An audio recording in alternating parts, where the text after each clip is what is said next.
Hello, I'm Simon Passfield KC, a specialist insolvency barrister and deputy insolvency and companies court judge, and the head of the insolvency team at Guildhall Chambers.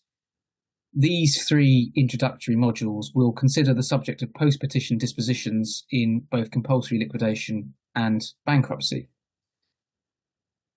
In the first module, we're going to consider the relevant provisions of the Insolvency Act relating to post-petition dispositions, the policy behind those provisions, their interrelationship with other statutory transaction avoidance provisions, and the types of transactions that amount to a disposition.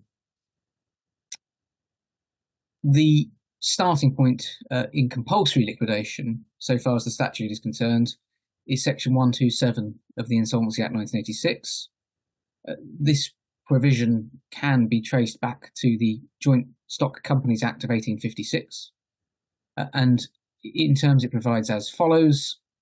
In a winding up by the court, any disposition of the company's property and any transfer of shares or alteration in the status of the company's members made after the commencement of the winding up is, unless the court otherwise orders, void.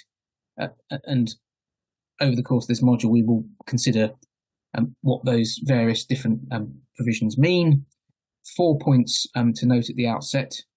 Firstly, as indicated by the words winding up by the court, the provision only applies in compulsory liquidation. There's no equivalent for voluntary liquidation or administration. Secondly, the section applies to dispositions of the company's property. And in a moment, as I've indicated, we'll look at precisely what that means. Thirdly, the provision applies to dispositions made after the commencement of the winding up. And again, in a moment, we'll look at precisely when that takes place. And finally, the provision renders such dispositions void unless the court orders otherwise. This gives rise to the jurisdiction of the court to grant what's known as a validation order, either prospectively or retrospectively.